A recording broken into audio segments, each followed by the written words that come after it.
Welcome back to the Tops from Ted. It's 2021. We've decided to simplify the subscription a little bit. Now you can start the subscription at any time and you can end it at any time. For information and to sign up, go to tophops.com. And now on to the fun stuff. We've got 6 great beers for you. SULLY from 21st Amendment.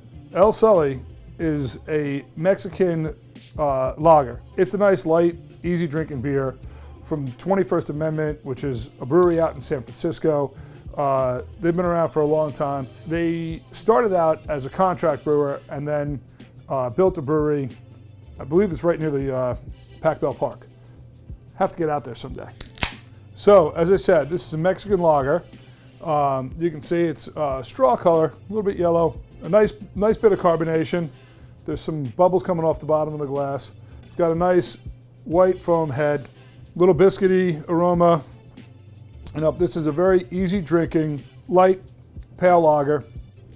Generally, this is the style of beer that you're drinking when you're just kind of relaxing. You don't want to think too hard about the beer. It's not a complex beer.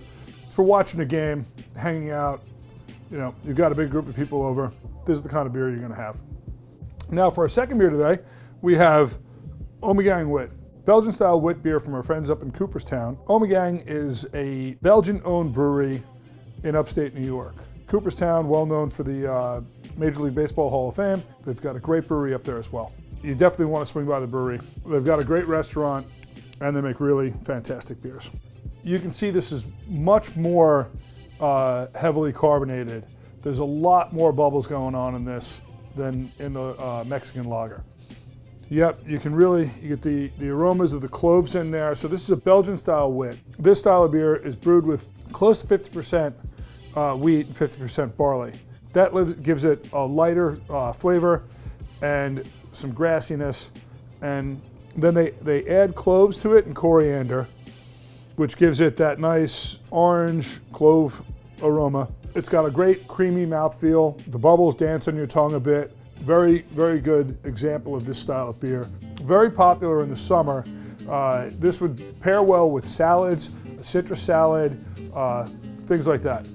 Okay, so for a third beer today, this is from Sloop up in the Hudson Valley.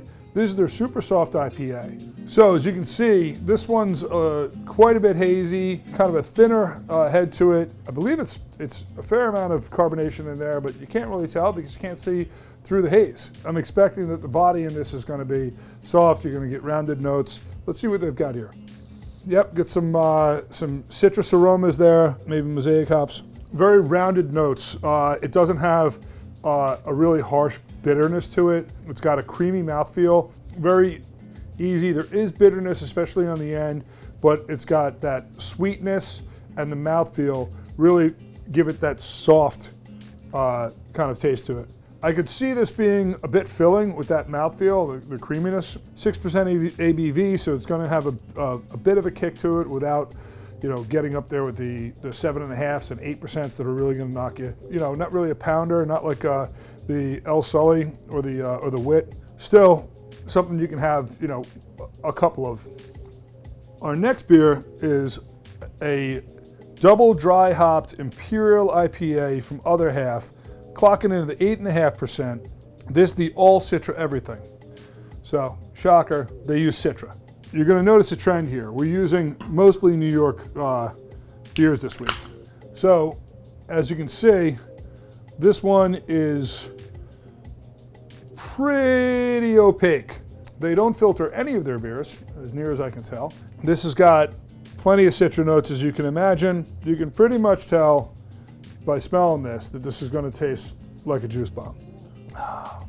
And there you have it.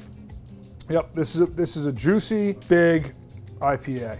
Really, really creamy mouthfeel, very thick feeling. Delicious beer. This one at 8.5%, it's going to give you a bit of a run there. It's a delicious beer though. You kind of wonder where they hid the 8.5%. If you've had this subscription for a while, you'll know that Other Half is one of our favorite beers. Okay, and now we've got 10 Barrel Brewing Company Crushed Raspberry Sour. 10 Barrel, if you're not familiar with them, is located in Bend, Oregon. Craft beer really came into its own up in the Pacific Northwest, and Bend was a huge part of craft beer becoming what it is today. Interestingly, one of the brewer owners of Other Half is from Bend, Oregon, and worked at a brewery up there named called Pyramid before he came to New York. As you can see, pretty pink.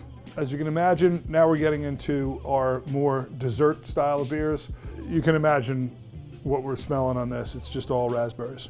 Yeah, so this has got a fair amount of carbonation, really nice light head, fruit explosion, nice and tart, drying on the tongue, really packs a ton of flavor there. So this May is my 30th college reunion.